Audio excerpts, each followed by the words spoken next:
So for decades, the Indian financial rulebook was practically carved in stone, right? You save every penny first, and you only spend what you have later. Yeah, that was the golden rule. But overnight, that ancient rulebook has basically been tossed out the window. Welcome to this deep dive. It's a huge shift. It really is.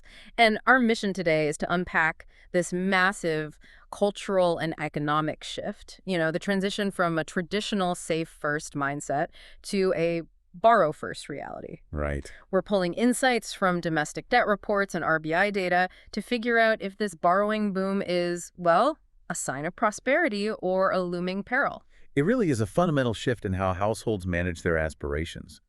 We're seeing household credit in India growing several times faster than the GDP over the past decade. Which is wild to think about. It is, because it's no longer just about borrowing for a sudden crisis. It's about funding homes, education, entrepreneurship, and honestly, just everyday consumption. But, before we throw numbers around, we have to look at the why, like the catalyst.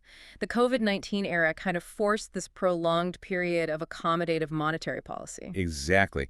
And once restrictions eased, the pent-up demand for housing and cars and consumer goods just exploded. And banks completely shifted their strategy during that window, right? They did, yeah.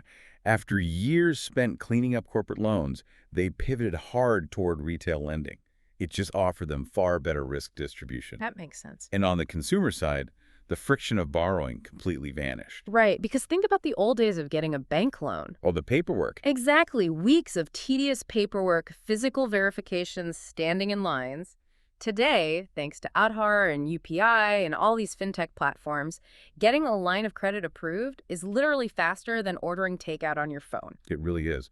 And when you combine that frictionless access with rapid urbanization and a young, ambitious workforce, well, the cultural stigma around debt just disappears. They want their life goals now. Exactly. Younger demographics are prioritizing their aspirations today rather than waiting decades.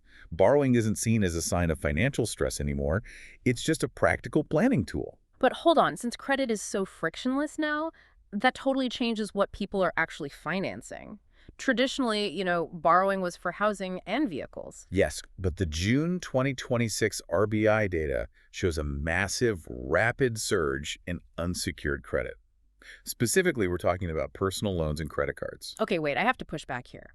Isn't there a massive difference between taking out a mortgage for an appreciating asset like a home and, swiping a credit card to fund a lifestyle upgrade? Oh, absolutely. That is the core vulnerability, right? Because a mortgage is backed by a physical asset. Right, whereas unsecured debt lacks collateral entirely, which makes it highly vulnerable to sudden income or employment shocks. Right. If the economy hiccups, those lifestyle loans become a heavy burden because there is no underlying asset to liquidate. So if unsecured lifestyle loans are soaring like this, that sounds like a recipe for a systemic crisis. Are we on the brink of a massive bubble bursting? Well, domestically, the acceleration is sharp, sure. But if we connect this to the bigger global picture, Indian households are still incredibly underleveraged. Really? How so? So as of June 2026, India's household debt sits at roughly 45.5% of GDP. Now, if you look at the US, it's at 71%, and the UK is at 81%. Oh, wow. Okay. So the historical preference for savings, investing in physical gold, and relying on family-based financial support is still acting as a buffer. It is, yeah. And we also have to recognize that debt acts as a powerful economic engine. Right, because a mortgage stimulates construction. And retail demand and manufacturing. It amplifies overall economic growth by pulling future consumption forward. But here is where it gets really interesting, though. The data shows Indian domestic debt is growing at 13.8%, but gross national income is only growing at 10.3%. Yes, that is the disparity to watch. Because if debt is growing nearly 4% faster than income, isn't that a ticking clock for households? It's like trying to outrun a treadmill that's speeding up while you are slowing down. Eventually, you get thrown off. That is a great analogy. When debt outpaces income year over year, you eventually hit a mathematical wall. The risk totally depends on the borrower's actual capacity to service the loans. And if income doesn't catch up, then households are forced to slash their everyday consumption just to make interest payments. yikes. And that mechanism, in turn, starves the retail and manufacturing sectors, slowing down the very economic engine the debt originally started.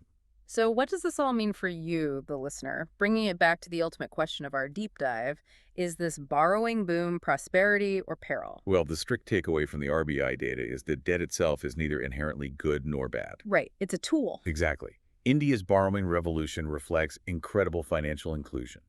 Millions are being brought into the formal system with rising aspirations. The real story isn't headline GDP growth anymore.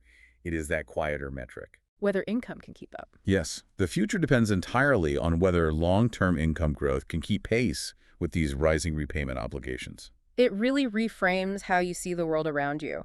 Next time you're out, look at the rapid lifestyle upgrades in your own city or community. Ask yourself how much of that visible wealth is actually built on present savings and how much is borrowing from a promised future. Mutual fund investments are subject to market risks. Read all scheme-related documents carefully.